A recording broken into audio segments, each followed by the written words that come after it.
दो एम्प्लॉई गए साथ में।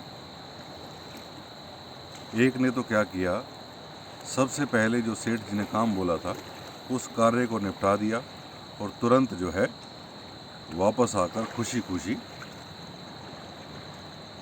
वो दुनियावी मेले, दुनियावी रंगरलियाँ कह लें, दुनियावी बाज़ार कह लें, या वो उस डेस्टिनेशन पॉइंट जहाँ वो गया था वहाँ पे जो उसने जो देखने लायक दृश्य थे, घूमने की जगहें थी, बड़े आराम से तसल्ली से जो है उन जगहों के दर्शन किए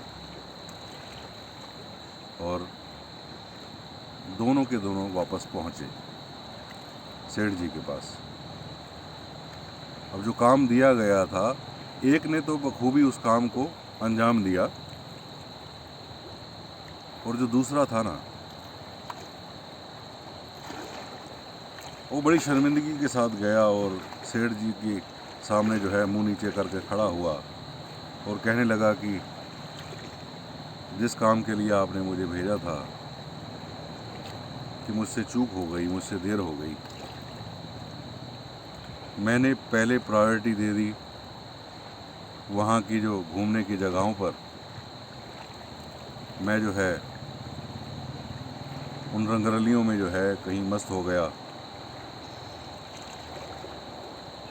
और मेन काम को जो भूल बैठा।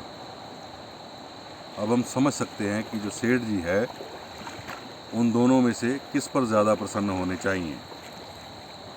एक जिसने पहले सेठ जी का बताया हुआ कार्य किया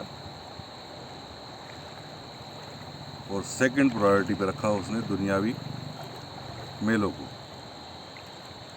दूसरा फर्स्ट प्रायोरिटी रखा दुनियावी मेलों को, सेकंड प्रायोरिटी रखा सेठ जी के काम को। तो यही छोटा सा इसका कहानी का यही भाव है कि इंसान का जो जन्म मिला है वो परमात्मा की प्राप्ति के लिए है। हाँ, अगर हमारे मन में इच्छा है कि हम मुक्त हो जाएं, इस परमात्मा की जानकारी कर लें, तो फिर हमारे लिए रास्ता भी है। जैसा कि मैंने अभी कुछ मिनट पहले बताया, निरंकारी मिशन, उसमें इस सवाल का जवाब है। फिर हम किसी भी ग्रंथ से मिलाकर देख लें, बिन पग चले बिने सुन काना, वाहिद एक ही अल्लाह है, एक ओंकार, और जो आरती हम पढ़ते हैं मंदिरों में, मेरे को तो बहुत सुकून मिलता है उस आरती को पढ़ने में, सुनने में। कभी ध्यान से सुनना एक एक शब्द को।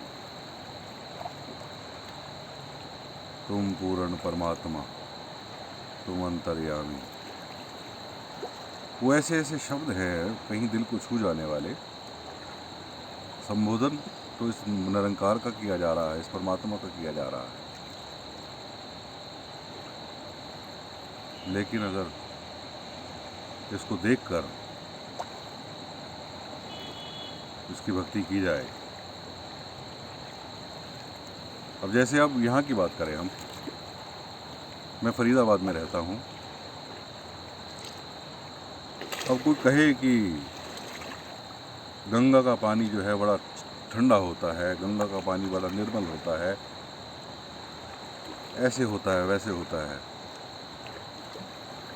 मैं सुनकर विश्वास तो कर लूँगा, लेकिन अभी मैं गंगा के किनारे बैठा हूँ, इस मधुर संगीत को जो पानी के द्वारा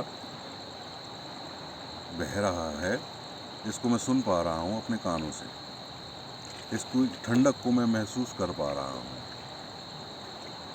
दिन में मैं नहाया भी, शाम को कुछ देर पैर भी डालकर बैठा, तो वो जो ठंडक थी ना, अभी यहाँ गंगा के किनारे बैठा हूँ, हवा चल रही है, अभी भी इस ठंडक को मैं महसूस कर पा रहा हूँ। लेकिन अगर मैंने इसको देखा ही नहीं तो मैं सिर्फ एग्ज्यूम कर सकता हूँ, एक सिर्फ कल्पना ही कर सकता हूँ। लेकिन अब क्योंकि मैं अपनी आंखों से ये सब कुछ देख चुका हूँ, तो वो जो आनंद की जो अनुभूति है, आनंद की अवस्था है, वो कई अनंत अनंत अनंत गुना जो है वो बढ़ गई है। तो मेरा कहने का भाव इतना, मैंने कहानी भी सुनाई।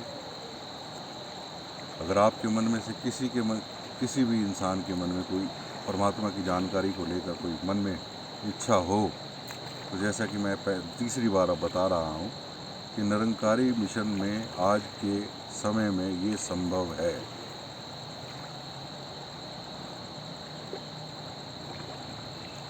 मैंने आपको बता दिया है।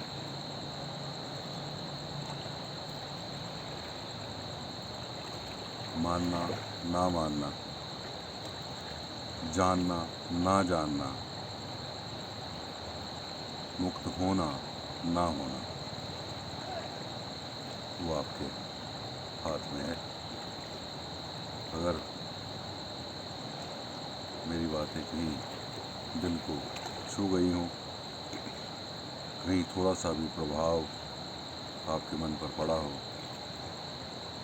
तो मैं यही प्रार्थना करूँगा, ये ब्रह्म का ज्ञान, परमात्मा की जानकारी कर लेनी बनती है। Thank you, love you all. ज़िंदगी रहेगी और फिर दोबारा ज़रूर मिलेंगे, और तब तक के लिए अलविदा, और फिर मिलते हैं किसी और नई वीडियो के साथ। धन्यवाद।